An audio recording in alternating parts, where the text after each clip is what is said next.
This week's video is about DC marijuana laws. In 2015, the DC City Council legalized possession of small quantities of marijuana, but because DC is not a state, it has some of the most confusing marijuana laws of any jurisdiction that has legalized it. Because of that, we get a lot of calls from people who are interested in starting marijuana businesses that don't fully understand what is and what isn't legal under DC's laws.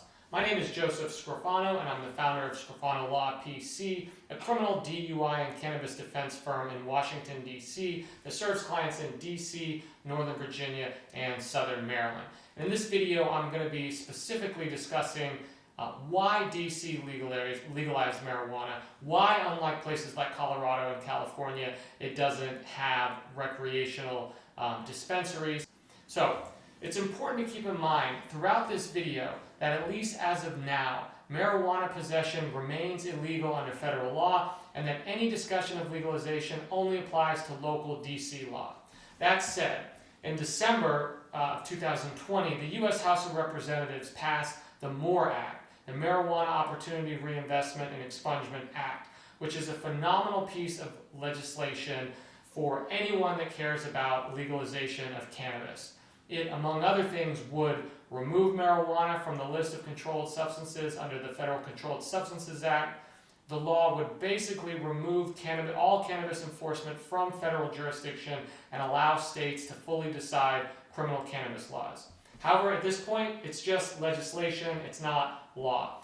Until it or something similar passes the Senate and the President signs it into law, marijuana remains illegal under federal law. Anyway, this video deals specifically with DC marijuana laws. So, over the last several years, DC marijuana laws and cannabis laws have changed drastically. For decades in the District of Columbia, the law considered marijuana a Schedule I drug, criminalized for possession and personal use, distribution, and possession with intent to distribute. Possession of marijuana, just for personal use, used to carry a maximum penalty of 180 days in jail and or a $1,000 fine. So, why did DC legalize marijuana? Well, things started to change after the American Civil Liberties Union, ACLU, released a damning study against DC law enforcement regarding the racial disparity in marijuana law enforcement. It's called The War on Marijuana in Black and White. It explained that DC had the second largest racial disparity in marijuana arrests behind Iowa.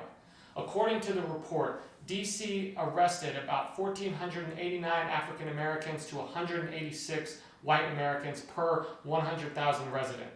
That made the city's black residents more than 8 times more likely to be arrested for marijuana than its white residents. The report's findings led to a large public outcry, and the City Council acted in response and decriminalized small amounts of marijuana.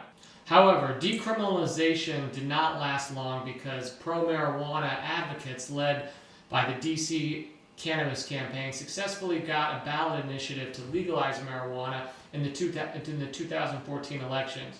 The city's residents passed Initiative 71 by about 65%. So in 2015, the DC City Council enacted the ballot initiative into law and passed legislation legalizing possession up to 2 ounces of marijuana. The legislation also allows individuals to grow a small number of marijuana plants in their homes. Now, why doesn't DC have recreational dispensaries like other states that have legalization?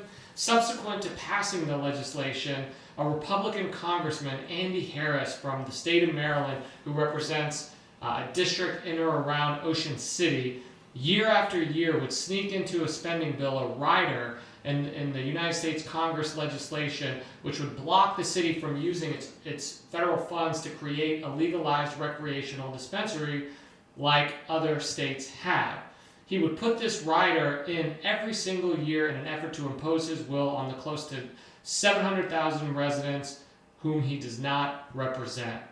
Due to unwarranted meddling by the dinosaur Congressman Andy Harris from another state, despite legalization, the district has, to this day, still no lawful mechanism to distribute marijuana. After the Democrats took control of the House of Representatives in 2018, many cannabis advocates thought the rider would finally go away and DC would get recreational dispensaries. However, the Republicans still controlled the Senate from 2018 to 2020, and they included the rider in various budget bills that passed. Now the Democrats control both the House and the Senate. Time will tell if this ridiculous rider will finally be removed from the next budget bill, and DC may finally enact recreational dispensaries. Now, as of now, the law remains in the state of contradiction. It's legal to purchase and possess marijuana in DC, but not legal to sell it. This contradiction has led to problems in prosecution, enforcement, and regulation of marijuana in DC. Accordingly, possession with intent to distribute remains a crime, and while legalization law allows individuals to gift cannabis, it prohibits individual sales.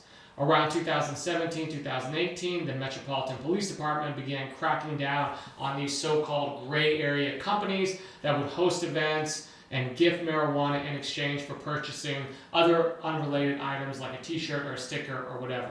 In addition to sales remaining criminalized, it also remains illegal to smoke marijuana in public in DC.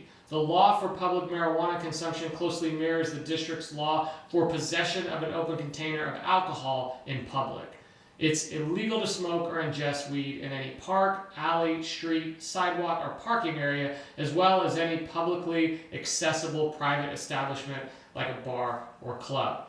The maximum penalty for public consumption of marijuana is 60 days in jail and or a $500 fine.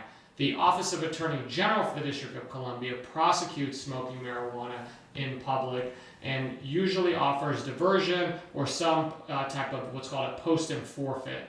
The United States Attorney's Office for the District of Columbia continues to prosecute cases like possession with intent to distribute, as well as possession of hashish. And just so you know, the legalization law did not apply to hash, edibles, concentrates, shouters, etc. The law also defines hash much more broadly than what it actually is. It includes anything that's not plant-based. So like I said, edibles, concentrates, vapes, shatters are all technically still illegal under DC weed laws. This provision about hash is something most people definitely do not know or understand when it comes to DC's marijuana legalization law. Another thing to consider is the idea that a business or product is I-71 compliant. Almost everyone we talk to explains to us how their business is protected because it's I-71 compliant. And I'm telling you from a legal standpoint, that literally means nothing. Initiative 71 is just the name of the proposition that caused the City Council to pass a law legalizing possession of small quantities of marijuana. Having a sticker on a product that says I-71 compliant is not a get-out-of-jail-free card. So, if you or a friend or a loved one has been arrested for some type of marijuana offense like smoking in public, possession with intent to distribute, or possession of hash, you should absolutely seek out a DC marijuana lawyer. In addition, if you're attempting to distribute or gift marijuana through private events or some other donation-based system, you should absolutely consult with a DC marijuana lawyer to find out what you are potentially exposing yourself and your employees to. If you'd like more information, feel free to click the link in the description or give us a call, and we're happy to speak with you about DC marijuana laws.